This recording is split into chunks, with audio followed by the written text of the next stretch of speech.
Jai Hind. In this video, we are going to see the further solutions of exercise 8C, class 6, mathematics book, Alice Agrawal. In the previous video, we have seen the solutions up to question 7. So, let's start from solution of question 8. Here, question 8 is given. यहाँ पर question 8 दिया हुआ है. Question 8 में 1, 2, 3 expressions दिए हुए हैं. आगे आपको बोला जा रहा है then show that a plus b plus c equals 0. Question में 3 एक्सप्रेशंस दिए हुए हैं a, b, c और आपको बोला जा रहा है कि आपको a plus b plus c की वैल्यू 0 शो करनी है, 0 लानी है.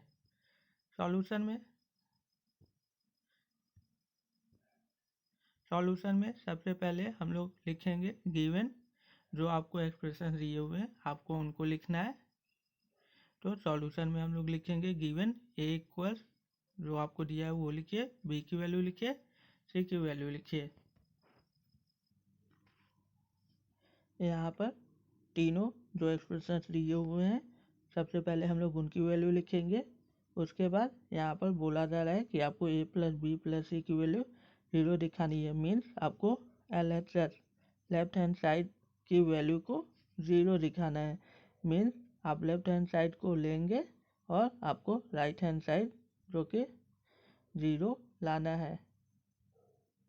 तो उसके बाद हम लोग लिखेंगे hence a plus b plus c equal, क्योंकि आपको a plus b plus c की वैल्यू 0 दिखानी है तो हम लोग a plus b plus c से स्टार्ट करेंगे. a plus b plus c equals next step में हम लोग जो a की वैल्यू दी है उसको, b की वैल्यू जो दी है उसको, c की जो वैल्यू दी है उसको सभी को ब्रैकेट में पुट करके बीच में प्लस लगाएंगे. क्योंकि जब किसी एक्सप्रेशन में एक से ज़्यादा टर्म्स होते हैं तब हम लोग ब्रैकेट्स का यूज करते हैं उस एक्सप्रेशन को लिखने के लिए. तो यहाँ पर a में, b में, c में तीनों एक्सप्रेशंस में एक से ज़्यादा टर्म्स है, इसलिए हम लोगों ने तीनों एक्सप्रेशंस को ब्रैकेट्स में लिखा है और उनके बीच में प्लस लगाया हुआ है. यहाँ पर नेक्स्ट स्टेप में हम लोग ब्रैकेट को रिमूव करते हैं. तो अगर ब्रैकेट के पहले प्लस होता है तो हम लोग ब्रैकेट को बहुत ईजिली रिमूव कर लेते हैं. ब्रैकेट के अंदर जो टर्म्स लिखे होते हैं जिस साइन के साथ उनको वैसे ही लिख दिया जाता है. तो यहाँ पर ब्रैकेट के पहले कोई साइन नहीं है, मतलब प्लस का साइन है, तो आसानी से ब्रैकेट के अंदर के सभी टर्म बाहर आ गए, रिमूव हो गया ब्रैकेट. यहाँ पर भी ब्रैकेट के पहले बाहर प्लस है तो ये सभी टर्म्स ईजिली रिमूव हो जाएंगे, बाहर आ जाएंगे ब्रैकेट के. यहाँ पर भी ब्रैकेट के बाहर प्लस है तो ये सभी टर्म भी इजीली ब्रैकेट के बाहर आ जाएंगे अपने साइन के साथ. नेक्स्ट स्टेप में हम लोग सभी लाइक टर्म्स को एक साथ लिखेंगे. तो 7x² यहाँ पर आपको -4x² मिल रहा है तो -4x². यहाँ पर -3x² है तो -3x². उसके बाद यहाँ पर 5xy है तो +5xy प्लस xy और -6xy. उसके बाद यहाँ पर आपको -9y² plus 5y² plus 4y² मिल रहा है तो उसको हम लोग लिख लेते हैं. हम लोग सभी लाइक टर्म्स को एक साथ अरेंज कर देते हैं, एक साथ सजा देते हैं. लास्ट स्टेप में आप देख सकते हैं कि x² के सभी टर्म्स को हम लोगों को एक साथ सॉल्व करना है, xy के सभी टर्म्स को एक साथ सॉल्व करना है, y² के सभी टर्म्स को एक साथ सॉल्व करना है. तो x² के सभी टर्म्स को ध्यान से देखने पे आपको पता चल रहा है कि यहाँ पर -4 है और -3 है और यहाँ पर +7 है. तो ये दोनों ऐड होकर -7 बनाएंगे और यहाँ पर +7 है तो +7 -7 आपस में कैंसिल हो जाएगा, मतलब ये तीनों टर्म्स आपस में कैंसिल हो जाएंगे. उसी तरह यहाँ पर +5 है और +1 है और यहाँ पर +5 +1 मीन्स +6 हो जाएगा और यहाँ पर -6 है तो ये सभी तीनों टर्म्स भी आपस में कैंसिल हो जाएंगे. यहाँ पर +4 है, +5 है, +4 है मतलब +9 होगा और यहाँ पर -9 है तो तीनों आपस में कैंसिल हो जाएंगे. तो आपको 0 +0 +0 मिलेगा और लास्ट में आप इक्वल 0 लिखेंगे, क्योंकि 0 में आप कितना भी 0 ऐड कीजिए आपको 0 ही मिलता है। इस तरह आप शो कर सकते हैं, मतलब प्रूव कर दिया आपने, दिखा दिया कि a plus b plus c की वैल्यू 0 के इक्वल है। इस तरह आपका आंसर कंप्लीट होता है। अगर आपको ये स्टेप नहीं समझ में आए तो आप इसको इजली समझ सकते हैं। यहाँ पर सबसे पहले हम लोग एक्स स्क्वायर के टर्म्स को सॉल्व करते हैं, तो दो टर्म्स को लेते हैं। यहाँ पर प्लस 7x² है, 7x² के पहले कोई साइन नहीं है, मतलब प्लस का है, तो +7 और -4 दो टर्म्स को हम लोग लेते हैं, पहले सॉल्व करते हैं, उसके आंसर को नेक्स्ट टर्म के साथ हम लोग उसके साइन के अकॉर्डिंग सॉल्व करेंगे। तो +7 -4, एक प्लस में एक माइनस में है, तो हम लोग बड़े में से छोटे को घटाएंगे, 7 में से 4 को घटाएंगे 3 आएगा, बड़ा 7 है उसका निशान प्लस है तो +3, तो +3 आ गया इन दोनों का आंसर। अब यहाँ पर -3 है तो हम लोग -3 लिख लेते हैं। अब एक प्लस में है एक माइनस में है, तो हम लोग बड़े में से छोटे को घटाएंगे। यहाँ पर दोनों इक्वल है तो हम लोग 3 में से 3 को ही घटाएंगे, तो 3 में से 3 को घटाएंगे तो हम लोग के पास 0 मिलेगा। तो इस तरह एक्स स्क्वायर के सभी टर्म्स को सॉल्व करने पर 0 मिल गया हम लोगों को। अब हम लोग एक्स वाई के सभी टर्म्स को सॉल्व करेंगे, तो यहाँ पर +5 है, पहले दो टर्म्स को लेके सॉल्व करते हैं, और +xy मतलब +1xy है, 1 अंडरस्टूड होता है, तो +5 +1 दोनों एक जैसे साइन में है तो ऐड हो जाएंगे 6, दोनों प्लस में है तो आंसर भी प्लस में आएगा +6। अभी +6 इन दोनों का आंसर आया था, अभी -6 आपके पास बचा हुआ है यहाँ पर। तो अब एक प्लस में है एक माइनस में है, तो हम लोग बड़े में से छोटे को घटाएंगे, यहाँ पर दोनों इक्वल है तो 6 में से 6 घटाएंगे तो 0 आ जाएगा। इस तरह एक्स वाई के सभी टर्म्स को सॉल्व करने पर भी हम लोगों को 0 मिल गया। अब हम लोग वाई स्क्वायर के सभी टर्म्स को सॉल्व करेंगे, पहले दो टर्म्स को लेते हैं, तो -9 है और +5 है, एक माइनस में है एक प्लस में है, तो हम लोग बड़े में से छोटे को घटाएंगे, 9 में से 5 को घटाएंगे 4 आएगा, बड़ा यहाँ पर 9 है उसका निशान माइनस है, तो आंसर में भी हम लोग माइनस लगाएंगे, तो -4 इन दोनों का आंसर आया था। अभी +4 बचा हुआ है तो +4। अब एक प्लस माइनस में एक प्लस में, तो हम लोग बड़े में से छोटे को घटाएंगे, यहाँ पर दोनों इक्वल है तो हम लोग 4 में से 4 को घटाएंगे मतलब 0। इस तरह हम लोगों को एक्स स्क्वायर के सभी टर्म्स को सॉल्व करने पे, एक्स वाई के सभी टर्म्स को सॉल्व करने पे और वाई स्क्वायर के सभी टर्म्स को सॉल्व करने पर 0 ही मिल रहा है, मतलब 0 + 0 + 0 आएगा। जब लास्ट में अगर केवल 0 ही आ रहा है तो आप 0 को कितनी बार भी ऐड करेंगे, उसमें कितना भी 0 ऐड करेंगे आपको आखिर में लास्ट में 0 ही मिलेगा। इस तरह a + b + c की वैल्यू हम लोगों ने 0 दिखा दी, मतलब शो कर दिया। तो यहाँ पर हम लोगों ने कर दिया है, इसलिए हम लोग शो का सेकेंड फॉर्म शोर यूज करेंगे और ये हम लोगों का आंसर हो गया। इसको आप दूसरे तरीके से भी सॉल्व कर सकते हैं। यहाँ पर गिवन में सबसे पहले आप जो एक्सप्रेशंस दिया हुआ है उनको लिखिए, A B C, जो उसकी वैल्यू दी हुई है एक्सप्रेशंस की सब आप लिख लीजिए। आप ध्यान से देखेंगे तो सबसे पहले एक्स स्क्वायर का टर्म आ रहा है ए और बी में, उसके बाद एक्स वाई के टर्म्स आ रहे हैं, उसके बाद वाई स्क्वायर के टर्म्स आ रहे हैं। सी में थोड़ा अरेंजमेंट आगे पीछे हो गया है, सी में पहले वाई स्क्वायर का टर्म आ रहा है, उसके बाद एक्स स्क्वायर का टर्म आ रहा है, उसके बाद एक्स वाई का टर्म आ रहा है। तो हम लोग सी के सभी टर्म्स को फिर से सही तरीके से अरेंज कर देंगे कि उसमें भी एक्स स्क्वायर का टर्म पहले आए, उसके बाद एक्स वाई का, और लास्ट में वाई स्क्वायर का टर्म आए।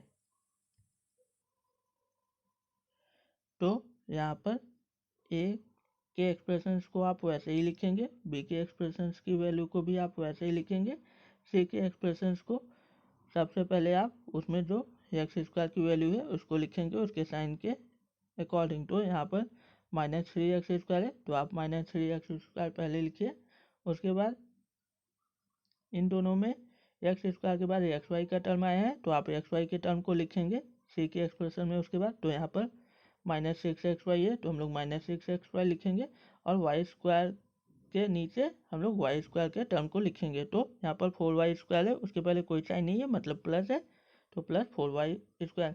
इस तरह हम लोगों ने ए बी सी तीनों एक्सप्रेशंस को एक तरीके से एक जैसे ऑर्डर में अरेंज कर दिया है, सजा दिया है। अब हम लोग इन सभी एक्सप्रेशंस को कॉलम वाइज सॉल्व कर सकते हैं। तो यहाँ पर 1 2 3 कॉलम में हम लोग डिवाइड कर लेते हैं सभी टर्म्स को।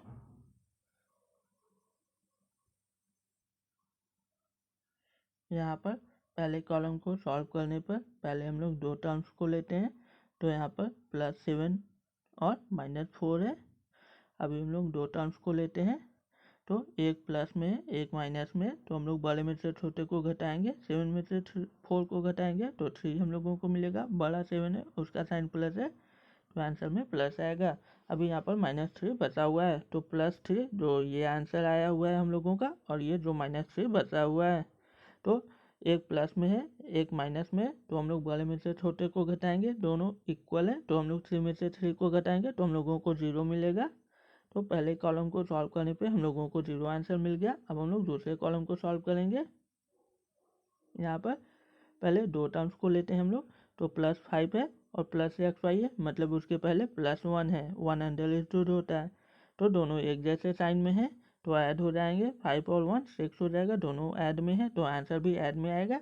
और नीचे आपका -6 बचा हुआ है, तो इसी में -6 हम लोग लेते हैं। तो एक प्लस में एक माइनस में, तो हम लोग घटाएंगे। 6 में से 6 को घटाएंगे तो 0 आएगा। इस तरह दूसरे कॉलम का आंसर भी हम लोगों का 0 आ गया है। अब हम लोग लास्ट कॉलम को सॉल्व करेंगे। तो -9 है, पहले दो टर्म्स को लेते हैं, और +5 है यहाँ पर। तो एक माइनस में एक प्लस में, तो हम लोग बड़े में से छोटे को घटाएंगे। 9 में से 5 को घटाएंगे, 4 आएगा। बड़ा यहाँ पर 9 है, उसका साइन माइनस है, तो -4। तो यहाँ पर -4 हम लोगों को मिल गया। ये +4 बचा हुआ है, तो +4। तो एक माइनस में एक प्लस में, तो हम लोग 4 में से 4 को घटाएंगे तो 0 मिलेगा हम लोगों को। तो इस तरह तीनों कॉलम्स को सॉल्व करने पे हम लोगों को 0 + 0 + 0 मिला।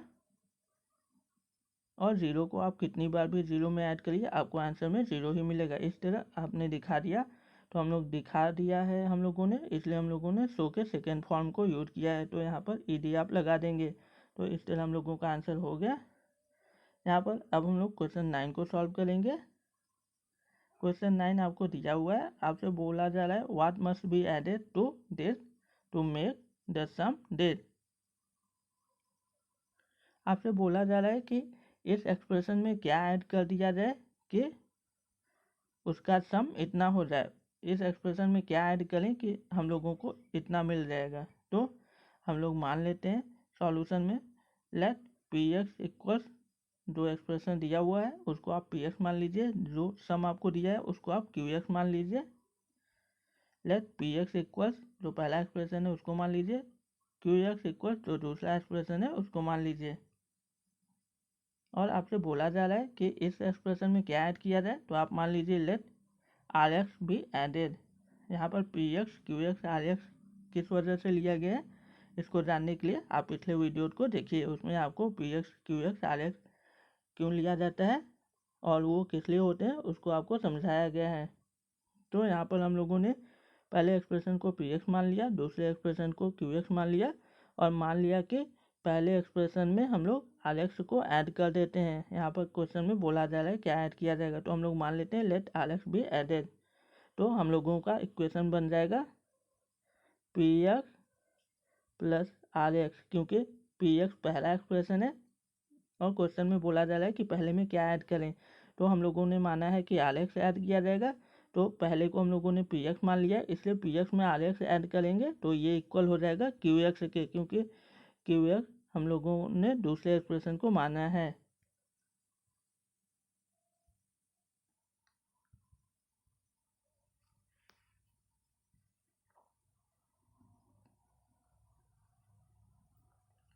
तो यहाँ पर हम लोग लिखेंगे hence px + rx equals qx। तो हम लोगों ने माना है कि px में rx को ऐड कर दिया जाता है तो वो qx के बराबर हो जाता है। अब px की वैल्यू को हम लोग पुट कर देंगे और ब्रैकेट को इसका यूज करेंगे इसको लिखने के लिए। बीच में हम लोग प्लस का साइन लगाएंगे और rx को हम लोगों को निकालना है, तो rx को rx से लिखेंगे हम लोग। qx की वैल्यू हम लोग इक्वल के दूसरे साइड पुट कर देंगे। नेक्स्ट स्टेप में हम लोग rx को एक साइड अकेला करते हैं, क्योंकि हम लोगों को उसकी वैल्यू फाइंड करनी है। तो rx यहाँ पर लेफ्ट हैंड साइड में है, तो उसको हम लोगों ने लेफ्ट हैंड साइड में ही रखा है। rx अकेला तब होगा जब यहाँ से लेफ्ट हैंड साइड से ये पी एक्स की वैल्यू के सभी टर्म्स को आप राइट हैंड साइड में लेके जाएंगे, तभी आर एक्स आगे अकेला होगा। तो यहाँ पर आर एक्स को अकेला करने के लिए हम लोगों को इस पूरे एक्सप्रेशन को राइट हैंड साइड में लेके जाना होगा। तो ये एक्सप्रेशन लेफ्ट हैंड साइड में इसका साइन प्लस है, ब्रैकेट के पहले कोई साइन नहीं है मतलब प्लस है, तो लेफ्ट हैंड साइड में ये प्लस में है। जब ये एक्सप्रेशन राइट हैंड साइड में जाएगा तो ये उल्टा हो जाएगा, अपने साइन को बदल देगा, मतलब प्लस का माइनस हो जाएगा। तो इसलिए यहाँ पर आर एक्स को आर एक्स लिखा गया है, इक्वल्स के दूसरी साइड जो टर्म्स जैसे हैं उनको वैसे ही लिखना है आपको। तो इसलिए यहाँ पर क्यू एक्स क्यू वैल्यू को वैसे ही लिखा गया है। और यहाँ पर P x right hand side में जा रहा है, तो पी एक्स यहाँ पर प्लस में था तो राइट हैंड साइड में गया तो माइनस हो गया। नेक्स्ट स्टेप में हम लोग ब्रैकेट को रिमूव करेंगे, तो आप आर एक्स को आर एक्स ही लिखेंगे और यहाँ पर ब्रैकेट के पहले कोई साइन नहीं है मतलब प्लस है राइट हैंड साइड में, तो इसलिए ये सभी इजली बाहर आ जाएंगे ब्रैकेट के सभी टर्म। यहाँ पर ब्रैकेट के पहले माइनस है तो अंदर के सभी टर्म ब्रैकेट से बाहर आने पर अलग साइन में हो जाएंगे, मतलब उल्टे साइन में हो जाएंगे। अंदर जो प्लस में होगा वो माइनस में हो जाएगा, जो माइनस में होगा वो प्लस में। तो यहाँ पर 5x³ के पहले कोई साइन नहीं है मतलब प्लस में है, तो ये माइनस में हो गया। 2x² माइनस में था तो ये प्लस में हो गया। 6x प्लस में था तो ये माइनस हो गया। 7 प्लस में था तो ये माइनस हो गया। अगर ब्रैकेट के पहले माइनस होता है तो अंदर वाले सभी टर्म्स के निशान उल्टे हो जाते हैं, बदल जाते हैं, प्लस माइनस में हो जाता है, माइनस प्लस में।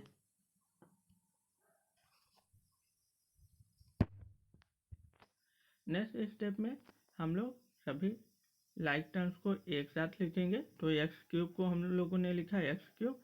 उसके बाद आपको यहाँ पर -5x³ मिल रहा है तो -5x³ लिखिए। उसके बाद +3x² +3x² +2x² +2x² -x -6x -6x। उसके बाद लास्ट में कॉन्स्टेंट टर्म्स को अरेंज करना है, तो +1 +1 -7 -7। अब लास्ट स्टेप में हम लोग सभी टर्म्स को सॉल्व करेंगे। x³ के टर्म्स को एक साथ सॉल्व करेंगे, x² के टर्म्स को एक साथ, x के टर्म्स को एक साथ और कॉन्स्टेंट टर्म्स को एक साथ। तो यहाँ पर x³ है, उसके पहले कोई नंबर नहीं है मतलब +1 है, तो +1 -5 दोनों को सॉल्व करेंगे। तो एक प्लस में एक माइनस में, तो हम लोग बड़े में से छोटे को घटाएंगे, 5 में से 1 को घटाएंगे तो 4 आएगा। बड़ा 5 है उसका निशान माइनस है तो -4। तो दोनों के साथ x³ है तो हम लोग x³ लगा देंगे -4 के साथ, तो -4x³। यहाँ पर अब हम लोग इन दोनों टर्म्स को सॉल्व करते हैं, तो +3 +2 दोनों ऐड में है तो ऐड हो जाएंगे, 3 और 2 5 हो जाएगा, आंसर भी प्लस में आएगा। दोनों के साथ x² है तो हम लोग x² लगा देंगे, तो +5x² हम लोगों को मिल गया। अब हम लोग x के टर्म्स को सॉल्व करेंगे, तो -1 -x है मतलब उसके पहले 1 है, तो -1 और -6 दोनों एक जैसे निशान में है तो ऐड हो जाएंगे, 1 और 6 7 हो जाएगा, दोनों माइनस में है तो आंसर भी माइनस में होगा। दोनों के साथ x लगाए तो हम लोग x लगा देंगे, तो -7 हम लोगों को मिल गया।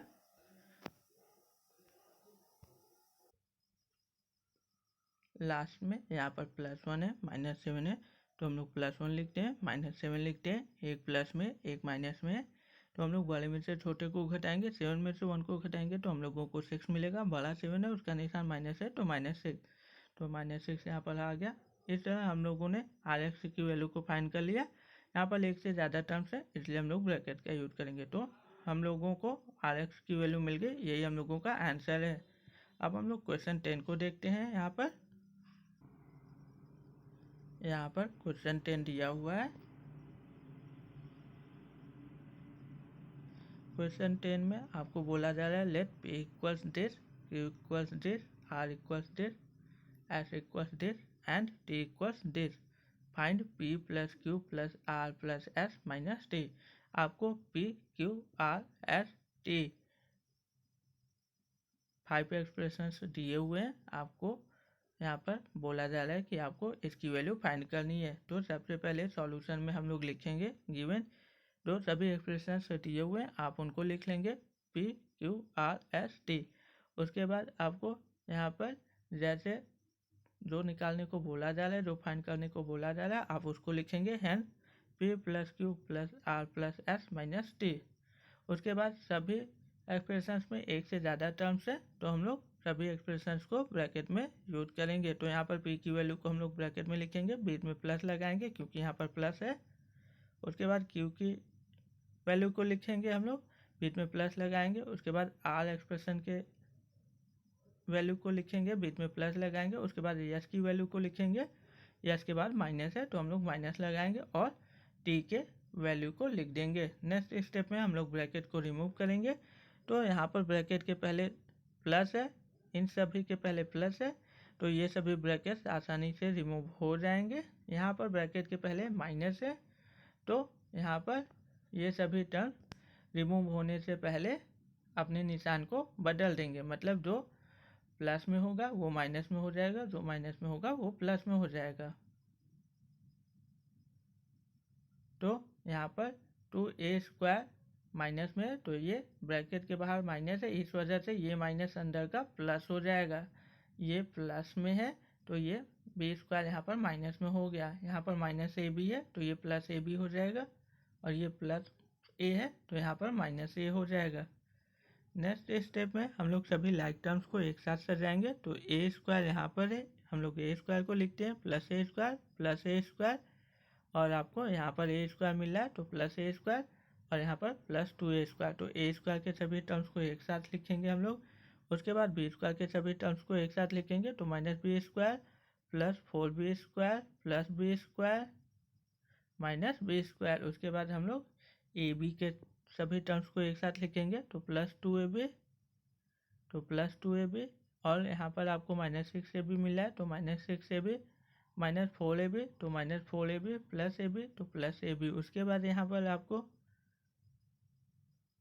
कांस्टेंट टर्म को लिखना है तो +6 और उसके बाद आपको यहाँ पर कांस्टेंट टर्म के बाद a दिख रहा है तो -a।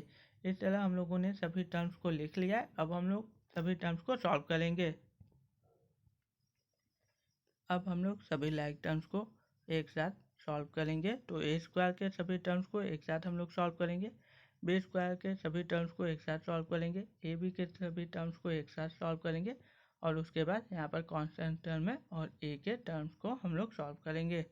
तो यहाँ पर 1 2 3 4 टर्म्स हैं a² के, तो हम लोग 2 2 का पेयर बना लेते हैं। तो पहले पेयर में हम लोग देख रहे हैं कि +a² है, +a² मतलब उसके पहले 1 है तो +1 और उसके बाद भी +a² है मतलब +1।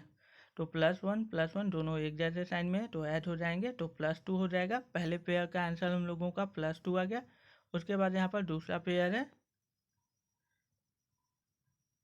दूसरे पेयर को हम लोग देख रहे हैं कि उसमें भी +a² है तो +a² मतलब +1 और +2a² है मतलब +2। तो +1 +2 मतलब +3 हो गया। दोनों पेयर को अब हम लोग सॉल्व करेंगे तो +2 और +3 दोनों एक जैसे निशान में तो ऐड हो जाएंगे तो +5 आ जाएगा। तो a² के सभी टर्म्स को सॉल्व करने पे हम लोगों को 5 मिल गया और सभी के साथ a² है तो हम लोगों ने 5 के साथ a² लगा दिया। अब हम लोग b² के सभी टर्म्स को सॉल्व करेंगे। तो यहाँ पर b² एक बार माइनस में है, एक बार b² प्लस में है तो ये दोनों आपस में कैंसिल हो जाएंगे क्योंकि -1 और +1 अगर हम लोग 1 में से 1 को घटाएंगे तो 0 आएगा क्योंकि एक माइनस में है एक प्लस में है। तो यहाँ पर b² माइनस में है और b² प्लस में है तो ये दोनों आपस में कैंसिल हो जाएंगे। हम लोगों के पास 2 b² के टर्म्स बचेंगे, एक में +4 है और -b² है मतलब उसके पहले 1 है तो -1। एक प्लस में एक माइनस में तो हम लोग बड़े में से छोटे को घटाएंगे, 4 में से 1 को घटाएंगे तो 3 आएगा। बड़ा यहाँ पर +4 है तो आंसर प्लस में आएगा तो +3b²। तो यहाँ पर b² के टर्म्स को सॉल्व करने पे हम लोगों को +3b² मिल गया है। अब हम लोग ab के सभी टर्म्स को सॉल्व करेंगे। तो ab में भी 4 टर्म्स है तो हम लोग 2 2 टर्म्स का पेयर बना लेते हैं। तो यहाँ पर +2 है और -6 है तो एक प्लस में एक माइनस में तो हम लोग बड़े में से छोटे को घटाएंगे, 6 में से 2 को घटाएंगे 4 आएगा। बड़ा यहाँ पर 6 है उसका निशान माइनस है तो आंसर भी माइनस में आएगा। अब हम लोग दूसरे पेयर के टर्म्स को सॉल्व करते हैं। तो -4 और +ab है, +ab मतलब उसके पहले 1 है तो +1। एक माइनस में एक प्लस में तो बड़े में से छोटे को हम लोग घटा देंगे, 4 में से 1 को घटाएंगे तो 3 आएगा। बड़ा यहाँ पर 4 है उसका निशान माइनस है तो आंसर भी माइनस में आएगा। तो एक पेयर का आंसर -4 आ गया हम लोगों को, एक पेयर का आंसर -3 आ गया। तो दोनों एक जैसे साइन में है तो ऐड हो जाएंगे, 4 और 3 7 हो जाएगा, दोनों माइनस में है तो आंसर भी माइनस में आएगा। और सभी के साथ ए बी लगा हुआ है तो आंसर में भी हम लोग ए बी लगाएंगे। तो इस तरह हम लोगों को -7 ए बी मिल गया यहाँ पर ए बी के सभी टर्म्स को सॉल्व करने पे। उसके बाद यहाँ पर +6 है तो हम लोग +6 लिख लेंगे, कांस्टेंट टर्म एक ही है तो उसको वैसे ही लिख लेंगे उसके साइन के साथ। और ए का टर्म भी एक ही है तो हम लोग उसको भी वैसे ही लिख लेंगे, तो माइनस है। तो इस तरह यहाँ पर हम लोगों को आंसर मिल गया। यहाँ पर एक्सप्रेशन में एक से ज़्यादा टर्म्स है इसलिए हम लोग ब्रैकेट का यूज़ करेंगे। ये हम लोगों का आंसर हो गया। आगे के क्वेश्चंस के सॉल्यूशंस को हम लोग नेक्स्ट वीडियो में डिस्कस करेंगे। अगर आपको वीडियोज़ अच्छी लगती हो तो इसको लाइक कीजिए, अपने दोस्तों के साथ शेयर कीजिए और चैनल को सब्सक्राइब कीजिए।